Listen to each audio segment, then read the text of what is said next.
Hello, my name is Jeffrey Petter. I am the founder of Zelus Beer Company. I founded Zelus in 2015. We started distributing in 2017. You're here in our tap room today, which we opened in 2019. I founded the company originally as an active lifestyle beer company. I'm a runner, and I wanted a beer company which we could sort of promote to runners and athletes. We brew our beers to be low alcohol with big flavor and hydro friendly. The problem is with lower alcohol, you end up with more watery beer. So there's certain salts you can lose. Calcium chloride is one of them. It just makes a thicker product. No one wants to drink watery beer. And we also use certain grains which have latent protein in them, which basically makes a thicker product at the end too. Things like flaked wheat or flaked oats are very useful for that. So the first beer we launched is a beer called Competitor IPA. It's had quite a lot of different versions of it since we first launched, which was in 2017.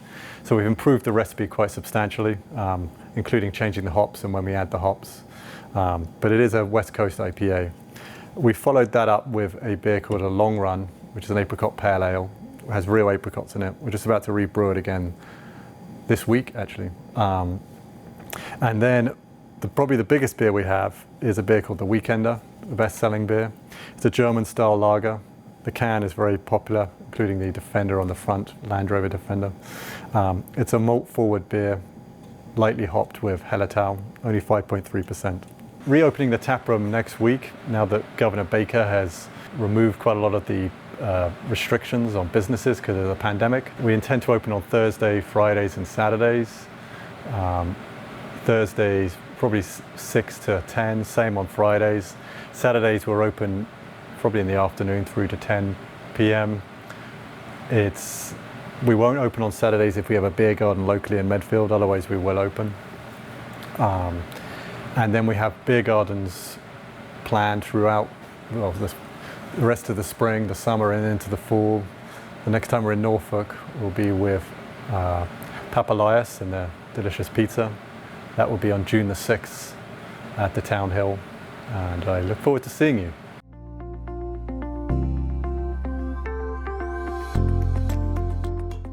But if you don't know much about brewing, I'm going to give you a very quick summary. So basically, all commercial breweries start with a mash in a mash tun.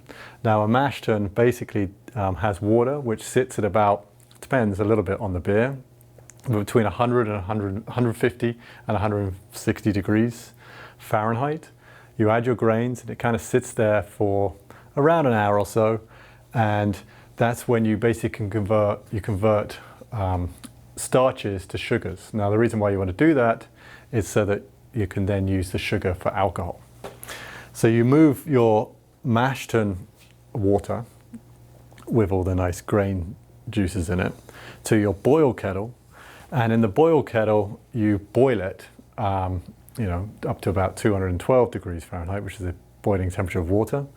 And you boil it again for about an hour. And intermittently, you can add in other ingredients, mostly hops, some clarifying agents like Wallflock, and other ingredients if you wish to. And when you're finished, you then have to cool it down very significantly. You have to go from basically the 212 degrees down to sort of room temperature. Again, it depends on your beer a little bit, but an ale would ferment at around 68 degrees, or maybe a little lower. So you have to get that down as quickly as you can, and you use things called heat exchangers. There's various other things you can do too. And then you have to move it into a fermenter. So we have a fermenter here, and when it's in the fermenter at the desired temperature, then you add your yeast, and you then close it all up, make sure there's no oxygen in there, but you need to have an outlet valve because yeast create not only alcohol, they create a lot of CO2, so you need a venting valve, otherwise you might have an exploding fermenter, which you don't want. And then, it kind of sits there for 2 weeks. Again, it depends on whether it's an ale or a lager. And when it's, you may also want to dry hop some period in there. You can choose whether you transfer into another vessel before you dry hop or you leave it in there. Equally, you might want to add some fruit, like a puree or something in there, depending on what your beer you're making. Once you're done in there, you then have to transfer it to a bright tank. Now, a bright tank, the main difference between a bright tank and a fermenter is that it's jacketed and can take carbonation. So that means it can take pressure. So this bright tank here, which could also be used as a fermenter, I believe can take up to 15 psi, pounds per square inch. And we can force carbonate in here. And it also allows the beer to mature a little more and clean it up. So you can also control the temperature in here, which you want to be able to do because you want to be able to crash it.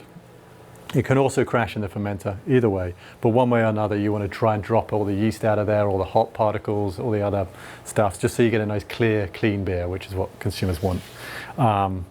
So then, if that doesn't have to stay too long in there. Again, depends on the beer, but let's say like 3-4 days takes to carbonate. And then you can transfer the beer into kegs.